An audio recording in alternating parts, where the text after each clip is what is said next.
What's going on, people? Tony Polanco from the Koalition with another episode of Geekly News Roundup. Let's get right into it.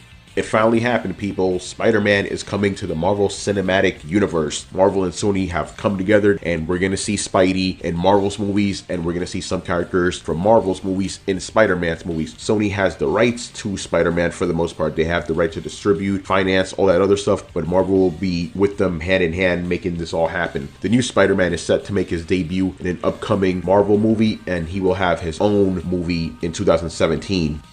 So yeah, this is obviously really good news for everyone. I'm really glad that Sony and Marvel were able to hash this out. Great for the fans, and we're going to see what this holds for the future. It's very interesting. It's still early.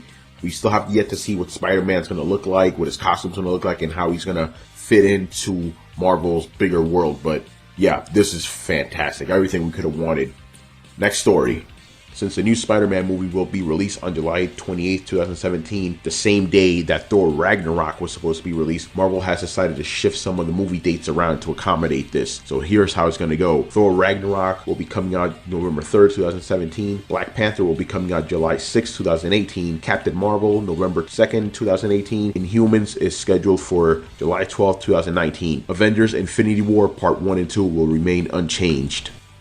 So yeah, this move right here tells you that Marvel probably has a bigger hand in this than even the contract says. They're shifting all their movies around. They made a big hoopla out of the release dates just for the Spider-Man movie. So this lets me know they probably have more control over Spider-Man than the contract leads us to believe. Very, very interesting. Next story. Thanks to Patrick Stewart, we have some interesting information about some of the upcoming X-Men movies. While he says that Professor X will not return in X-Men Apocalypse, he said that Ian McKellen, who plays Magneto, is. He also said that the upcoming Wolverine movie will have Professor X and Wolverine in it, and he says he will be Professor X in that. I love how Patrick Stewart is just like, I'm Patrick Stewart, I'll tell you everything you want, they're not gonna fire me. So some interesting stuff about this. Magneto, Ian McKellen, is going to be in X-Men Apocalypse.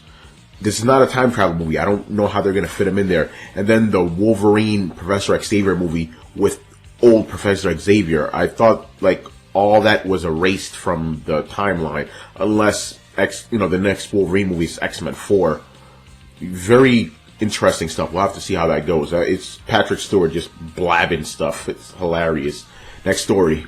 During a company earnings call, Yves Guillemot, CEO of Ubisoft, revealed that the Assassin's Creed movie, which has long been in development, is now fully in production. The movie is set to be released on December 21st, 2016. The movie will be produced by New Regency and distributed by 20th Century Fox. It will be directed by Justin Kurzel. It's going to star Michael Fassbender, and the movie has been written by Michael Leslie, Scott Frank, as well as Adam Cooper and Bill Kellogg.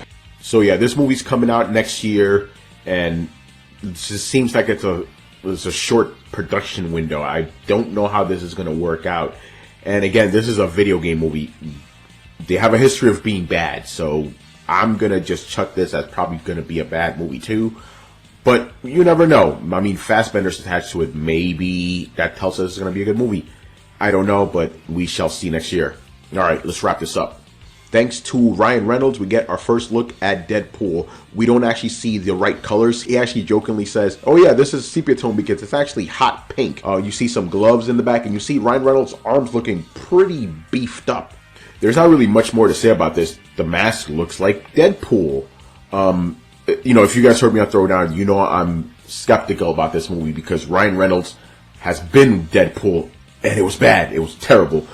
So I'm not holding out any hope that this is going to be any better, but I'll give it a slight benefit of the doubt because it is a different director, different writer, and Ryan Reynolds, if they get it right, he can be a good Deadpool, but he was already Deadpool and it just didn't work out. So, alright, we'll see. Alright guys, so that does it for this week's Geekly News Roundup. Thank you for watching. Once again, I was Tony Polanco from the Koalition. Be sure to follow the Koalition at thekoalition.com for all the latest in video games, tech, hip-hop, and pop culture.